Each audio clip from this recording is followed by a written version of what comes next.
As usual with these videos, I like to start with a question. Today I've been wondering about our place in history and want to ask, if you could live in any time period, what time period and why? Perhaps you'd like to go back to ancient Greece, the birthplace of democracy and the start of Western philosophy.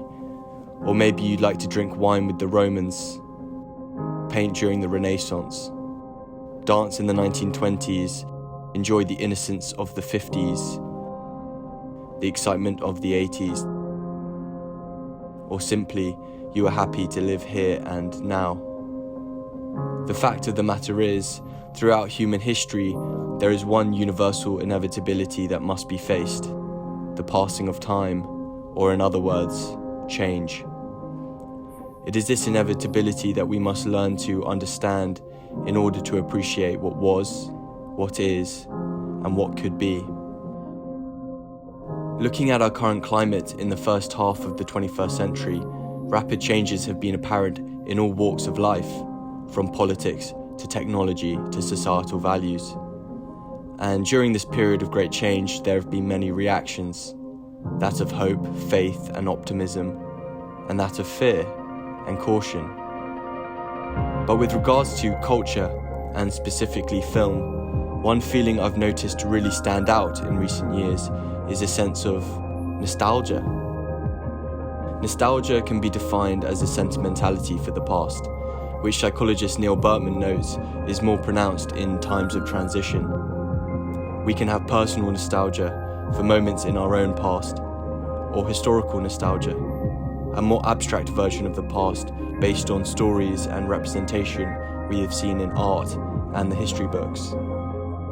Either way, research shows nostalgia can provide reassurance and comfort, that engaging in nostalgic activities can be an effective coping mechanism to deal with an uncomfortable present. But equally, it must be handled carefully. The Romans recognized this long ago with the phrase, "The past is always well remembered," something psychologists later called rosy retrospection, a cognitive bias that suggests we can sometimes judge the past more positively than we judge the present. So, is nostalgia a form of self-deception that involves distortion or idealization of the past? Or is there something fundamentally lacking in our society and culture today? Well, Woody Allen's Midnight in Paris captures this idea very well, exploring the psychology of nostalgia and the notion of the Golden Age fallacy, summarized in this scene. You know, nostalgia is denial. Denial of the painful present. Oh, well, Gil is a complete romantic. I mean, he would be more than happy living in a complete state of perpetual denial. Really? And the name for this fallacy is called Golden Age thinking. Ah, touché. Yeah, the erroneous notion that a different time period is better than the one one's living in. You know, it's a flaw in the romantic imagination of those people who find it difficult to cope with the present. Despite knowing this, our protagonist Gil finds himself in the 20s and expectedly falls in love with the sensibilities and the environment. However, importantly, the film concludes with Gil finally understanding the Golden Age fallacy when Marion Cotillard's character, Adriana, reveals her longing for the past. Surely you don't think the 20s are a golden age? Well, yeah, to me they are. But I'm from the 20s and I'm telling you the golden age is La Belle Époque. I mean, and look at these guys. I mean, to them, their golden age was the Renaissance. You know, they'd rather, they'd trade Belle Époque to be painting alongside Titian and Michelangelo. And those guys probably imagine life was a lot better when Kublai Khan was around. I'm having an insight now. It's a minor one. In this way, Allen describes nostalgia as a universal flaw that must be understood in order to accept and appreciate the present moment.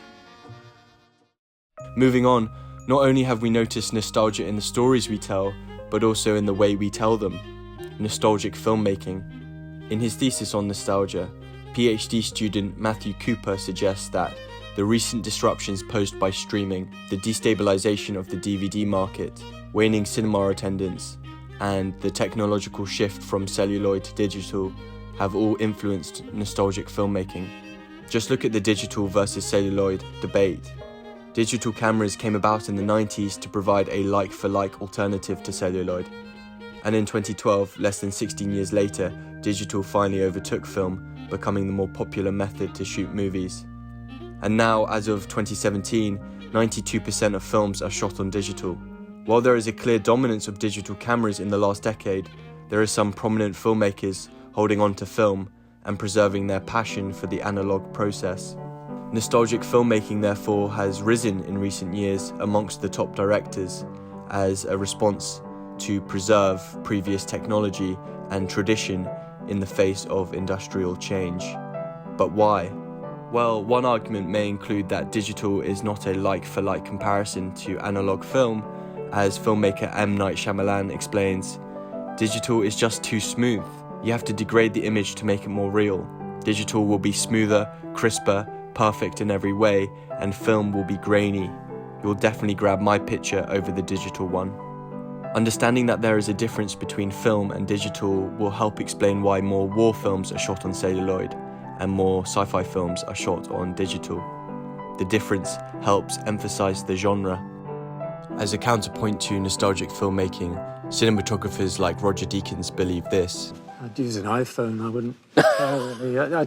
I'm fed up with this conversation. I think it's what's in the frame and it always is, isn't how it? you light it. And the first film I did digitally was In Time. Right. And we made the decision to shoot that digitally because of the kind of film it was. We wanted something a bit... Actually, we wanted it a bit synthetic, but we were only going to use it for part of the film. Right. And then we just thought, well, it's not... I don't see any difference. And I just thought at that point, the time had come to start shooting digitally. Yeah. And that's how I felt too. Yeah. Now, taking into account both nostalgia films and nostalgic filmmaking, I want to ask the question, what are we nostalgic for exactly? Looking at the film La La Land, I think we're nostalgic for tangibility. Tangibility is material and substantial. It is reality and physical. We can quantify tangibility. Damien Chazelle knows this and juxtaposes between modern and old designs in an attempt to provide some continuity with the past. We open with the 1950s lens series CinemaScope as we hear car horns in the background. Character Sebastian drives a 1982 Buck Riviera convertible, while Mir drives a modern Prius. Sebastian is obsessed with analog, vinyl, old photos and memorabilia, while Mir, who is equally interested in history, updates her design to fit a modern house. Just look at her Ingrid Bergman poster in her room. The film utilizes old aesthetic styles with vignettes in the corner of the screen, fade-ins and fade-outs, and old-style title cards. Ultimately, what I think this shows is that we are in a mood for continuity. We live in a time where there is talk of a metaverse, virtual reality, NFTs, and artificial intelligence. I think there's nothing wrong with a bit of nostalgia for the analog in the face of digital revolution. This is why we love to see practical effects, knowing that there is a physical reality to the action. This is why filmmakers love shooting on film, choosing the physical imperfection rather than the perfect digital. Professor Svetlana Boyum suggests that nostalgia acts as a counterpoint to our fascination with cyberspace and the virtual global village, an effective yearning for a community with a collective memory, a defense mechanism in a time of accelerated rhythms of life and historical upheavals. Boyum distinguishes that there are two types of nostalgia, restorative and reflective. Restorative is our rosy retrospection, our human bias, acting as a conspiracy that makes the past seductive and manipulative, while reflective nostalgia is aware of our place in history. It does not shy away from modernity, as it is not about the past, but rather about universal values. Values such as family, truth, respect, and freedom. Bringing me back to my question, if you could live in any time period, what time period and why? Well, to be honest, the question's irrelevant.